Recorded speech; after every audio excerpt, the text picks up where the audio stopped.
สียคลิปอีกเลยนี่เด้นี่แจ้งลำบากนี่โพกุ้งโดดดองโอ้ยนี่ก้อยมื้อนี้พี่น้อง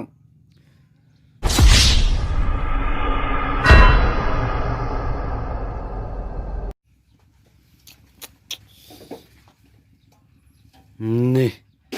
ก้อยกุ้งพี่น้องเลยโอ้ต่อ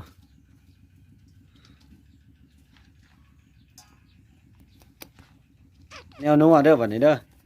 ใส่ลายแสบลายเยอะ ใส่หลายใส่หน่อยเด้อจ้ะแซ่บน้อยบ่หลายภาวะนี่โอ้ต่อเด้พักกินกับ มนุษย์คนโอ้หมก แบบเรียนจากกรินว่าโอ้ย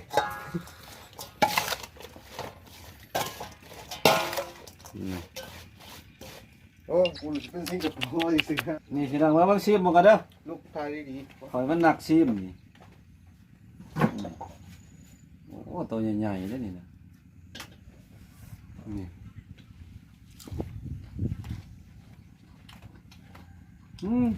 เคยนำปลาอีกบ่จักแหล่งเอาเด้อมัน จะใส่ตัวนี้ เด้อใส่น้ำปลาอีกก่อนพี่น้องนี่ว่าพ่อโอ้ยมันนี่ เป็นนวดเลยเข้าเขาละ เต็มแล้วอันเนี้ยนี่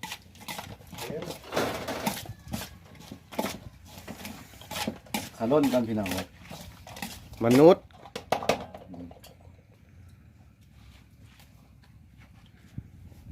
ใส่ตัวใหญ่ๆก็ได้เกลือมะกอกเพราะว่าเอาดอกส่งคืนโอ้ต่อ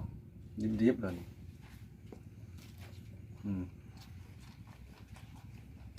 เป็นไง ได้มาให้กินทุกเจ้านี่มันหลดอ้าวนี่พี่น้อง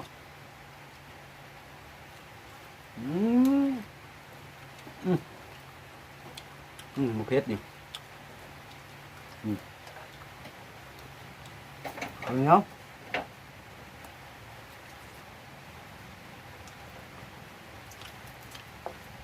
เอาไปดู แบบซุกมึงดู ตัวนี้ เอาต้นไหน ตัวนี้ขัวปลาตัวซุปตัวนี้จับคือกันมาแล้วนั่งกันมานั่งกินกันเนาะ ฮัลโหลเดี๋ยวมาต่อ บ่เห็นดอกทางนี่บ่ต้องใช้พักก็มียันหนวดมันปักเอาข้าหนวดพร้อม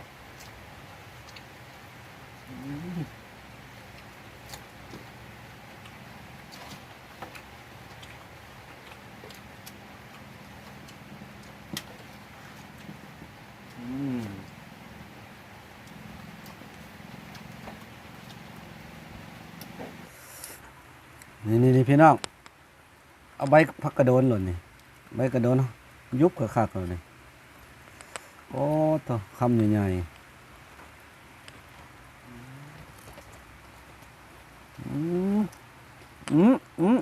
เจ็บ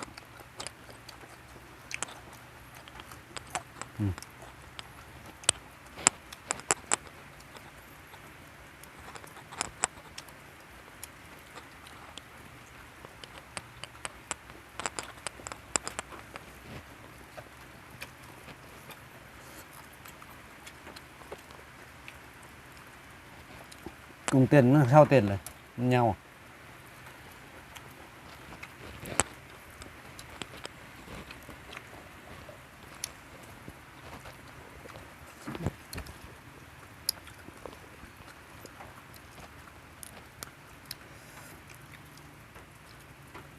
หนวดมันจะปักปากเลยนี่ก็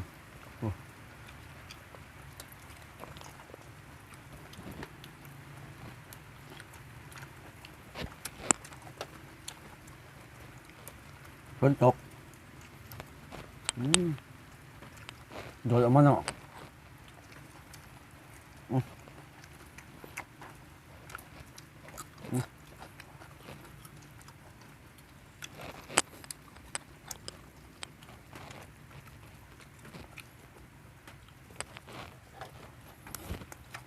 กินเหรอสองคน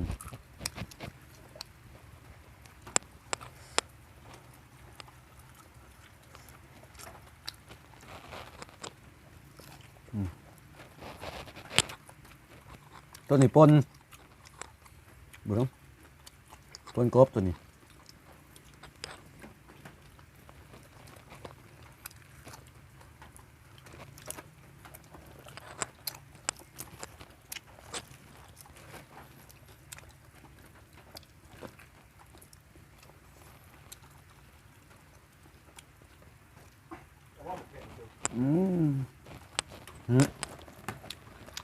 มาเอาขม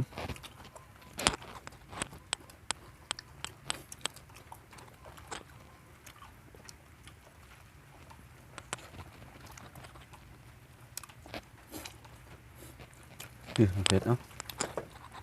อึดเนาะ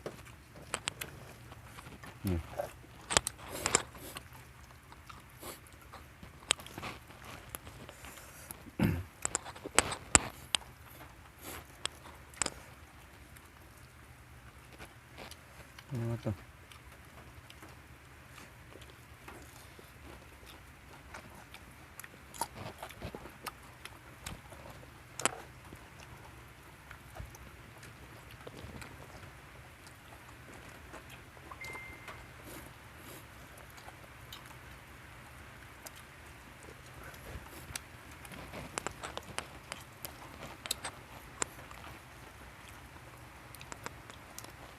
ฝนก็ตก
งัวเฮาเราผูกทางไหนวะ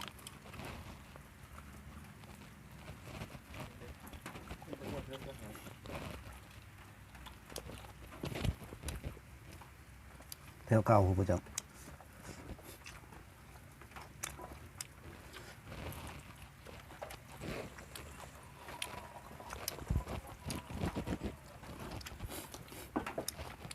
เป็นเราแบบกินข้าวอ่ะ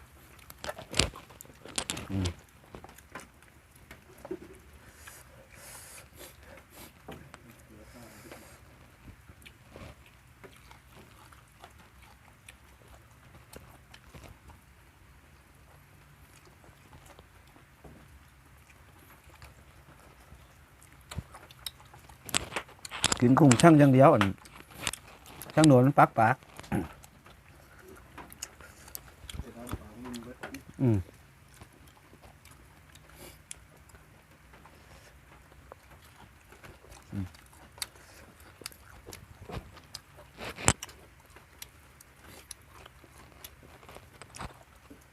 มันยื่นเบิดเลย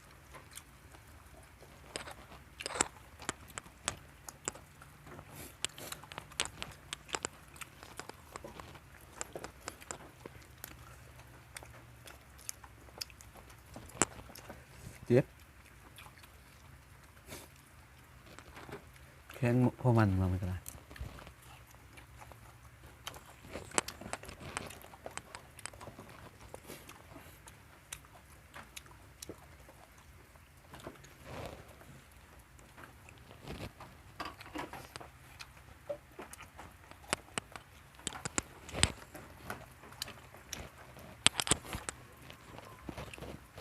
เผ็ดเฉยเนาะดูแดงเนาะ